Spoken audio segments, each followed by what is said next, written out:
Brent Freeman with the CBB Group. In today's video, we're going to cover what Bill and I consider to be the top 10 drivers of value for small, medium-sized businesses.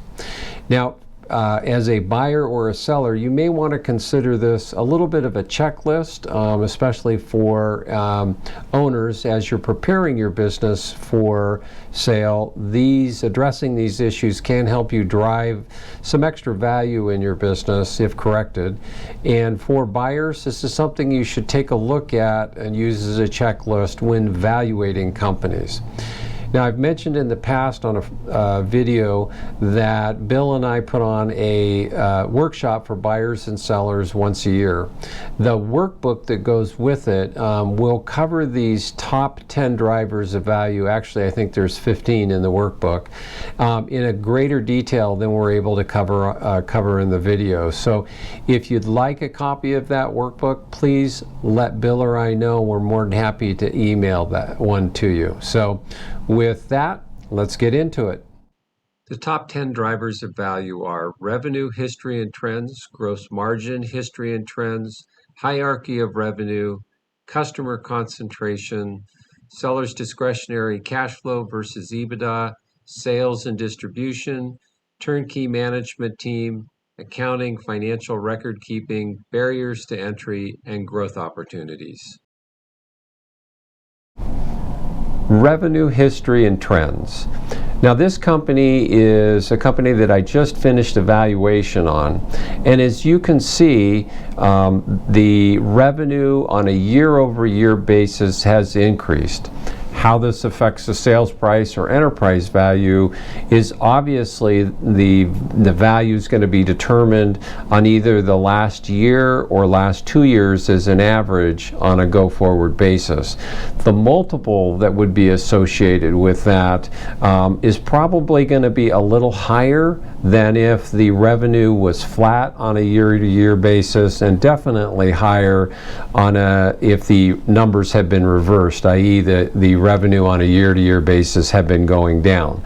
So as a seller, this is what you want to present in a market, and as a buyer, this is definitely something that you want to take a look at and make sure at least the revenue is heading at least upward on a 3 or 4 year trend.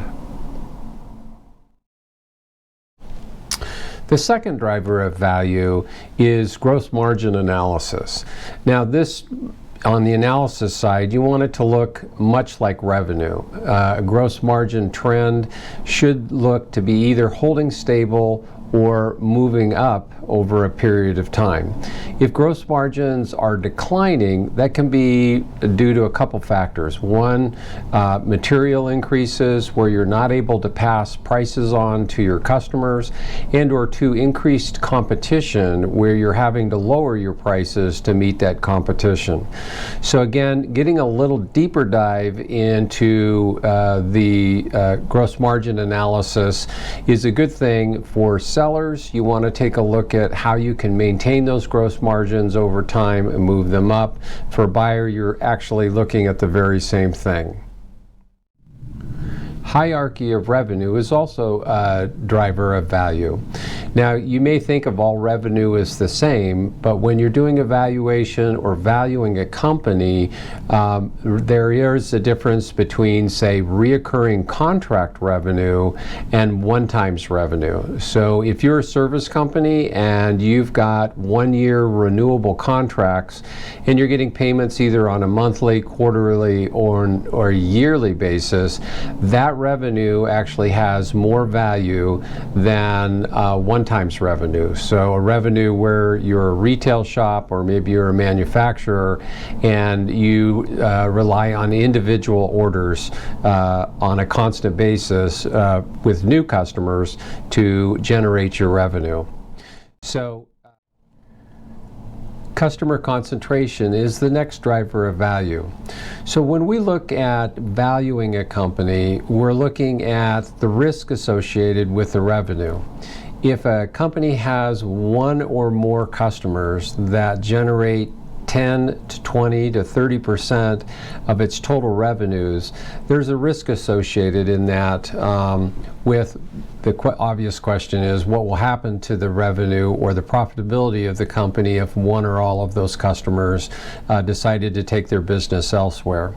So especially with regards to exit planning for owners, what we're really trying to do is ask them to take a look at your customer concentration 2 to 3 years out and try and manage that number down. A 50 or 60% customer concentration can move the needle on a valuation by as much as 10 to 20, maybe even 30%. So it's a real risk factor and something that we really encourage our owner-operators and businesses to take a look at and evaluate and try and manage as they move through time and space. Obviously, this is something that every buyer should also take a look at when they're valuing a company or looking to purchase it. What you're looking at, again, is to make sure that no one customer occupies more than, say, 10 to 15% of the company's revenues. Cash flow. The next driver of value has to do with the concept of how do you value seller's discretionary cash flow versus an EBITDA. So seller discretionary cash flows are usually calculated with owner-operators and businesses generating less than $3 million a year. Seller's discretionary cash flow, if it's larger than, say, 750 or 800,000, would then probably roll into an EBITDA calculation.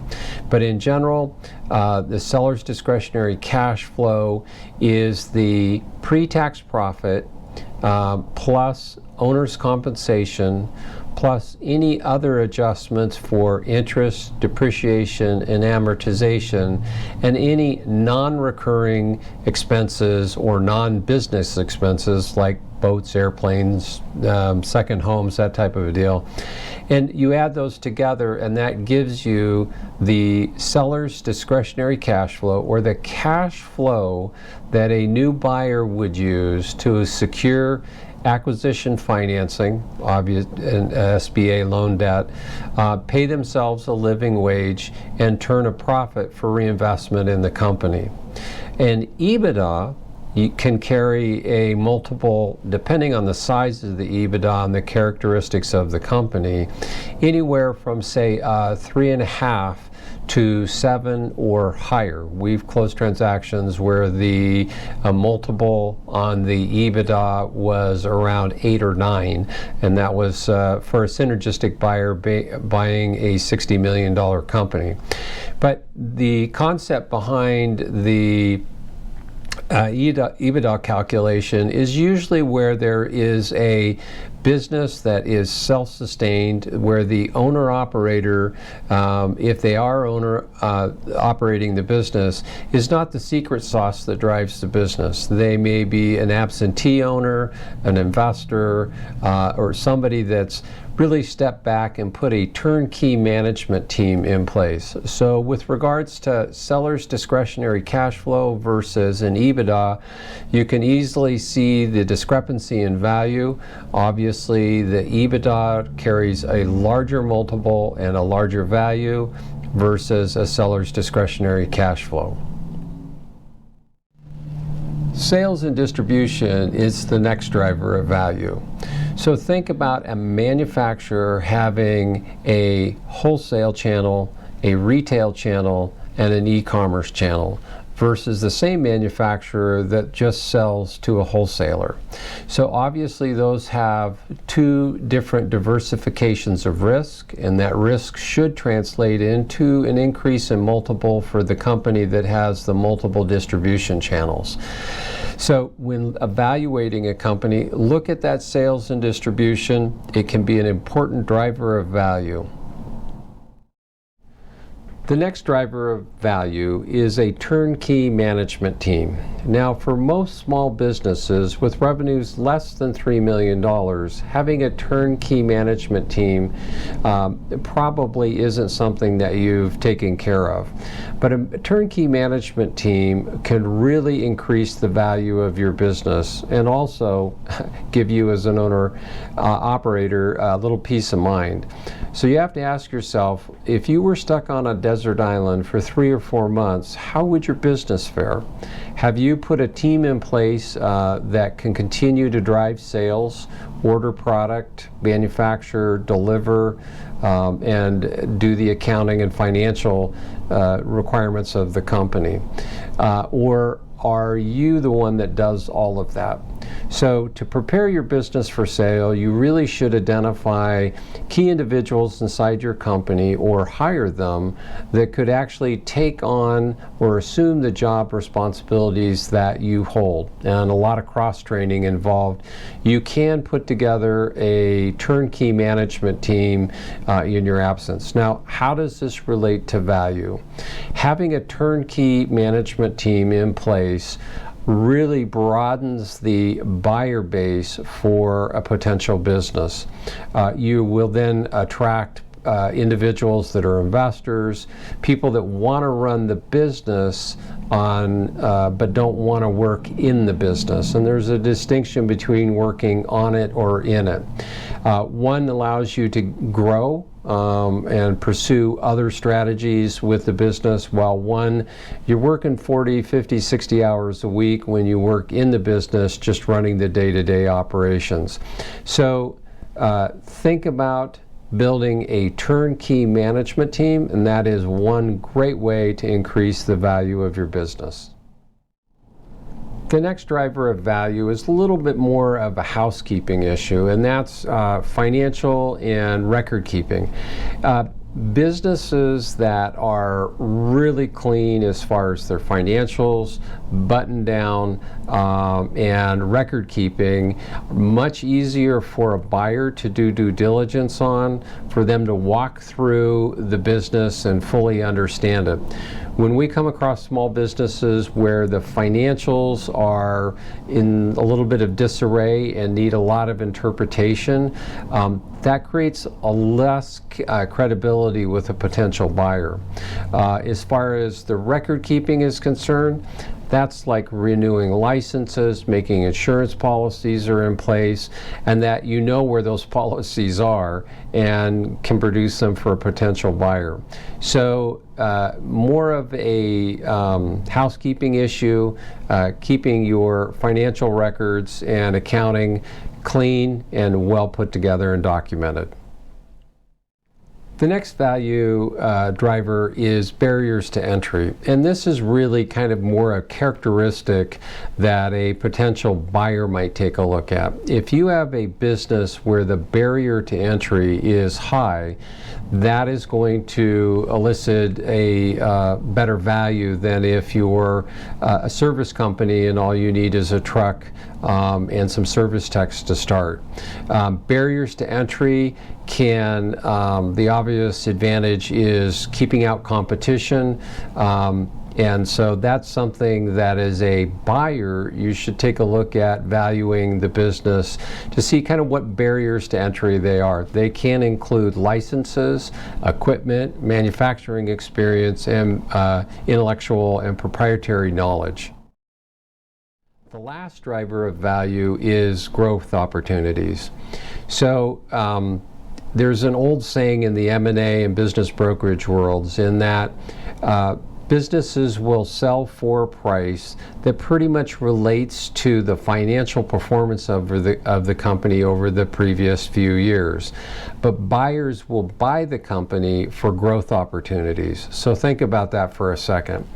If the company has no ability to grow or no identified growth opportunities, then a potential buyer is going to only pay you for the financial recognition of your past history. Having those growth opportunities mapped out and able to present to a potential buyer can increase the value of the business or the desirability, and it can also increase the size of the buyer base associated with that industry. So again, growth opportunities.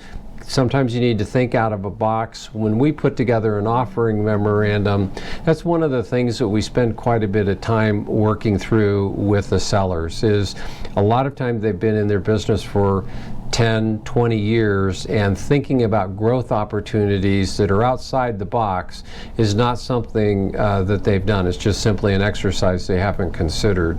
So working with growth opportunities and strategic direction of a company, being able to discuss those at length with a potential buyer, it can create additional value to the company. So as a seller or business owner, think about growth opportunities. It's a great way to grow strategically. I hope you found this video helpful. It's a little long. So if you'd like to dive in a little deeper with regards to the drivers of value, give either Bill or myself a call or drop us an email, and we're more than happy to send you the workshop workbook that goes into quite a bit more detail on this and quite a few other topics. So again, hope you liked the video, hope you found it helpful, and we'll see you in the next one.